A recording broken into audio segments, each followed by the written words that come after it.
Kung fan kayo ni Jimeno guys, malamang napanood nyo yung KOM attempt video niya sa Tirona Highway.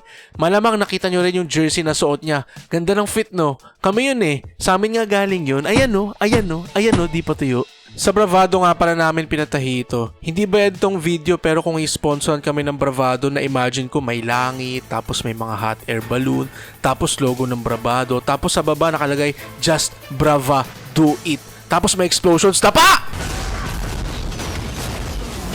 Sa Vermosa lang namin kikitain si Idol kaya medyo putok na yung araw dito nung nag-ride out ako. Hinintay ko lang yung ibang mga SCN members tapos rumekta na rin kami paalis. 7 AM nasa Vermosa na kami. Wala pa si Idol kaya diretso papawis muna. Habang naglalaps, ibang idol yung nakasalubong namin dito.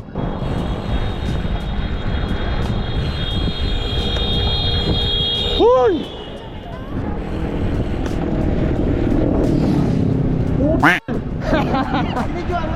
Medyo ako eh. Nakita rin pala namin si Rain, men. Hindi sponsored to pero maganda dyan sa Araneta. May mga fans, andun si Rain, tapos may mga players. Siya na ngayon si Rain or Shine Rides. Tapos pa na yung gilas! Tingnan mo pa ito! Nakasama na namin si Idol Jimeno ngayon kaya naglaps na kami ng konti. Ang isang lap namin dito sa Vermosa ay inaabot ng 10 plus kilometers kaya sulit talaga ang ensayo dito. Kung gusto nyo i-try tong ikot na to guys, ililink ko yung Strava ko sa baba. Huwag nyo na rin kalimutang i-like tong video, subscribe to my channel, and join South Cycling Network on Facebook today.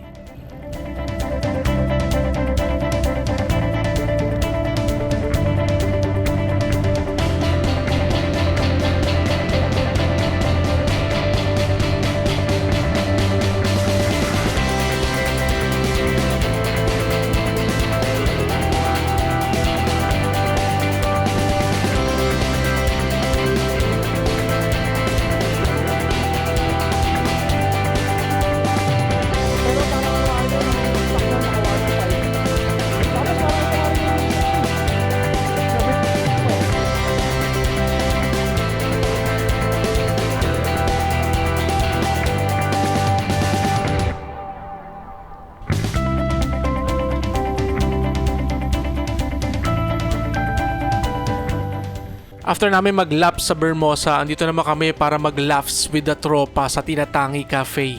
Di tayo bayad guys, pero kung i-sponsoran tayo ng Tinatangi, di ba cafe, may takore. Tapos si Ai sasabihin niya, Tinatangi na cafe, aratya. 2020 lang daw ang takbuhan, pero ba't 30-30 ang kargahan pauwi nitong mga 40-40hin na mga tropa natin, madalas 50-50 after ng ride namin. In a bars boy. Kita-kits soon. Ikaw, Idol.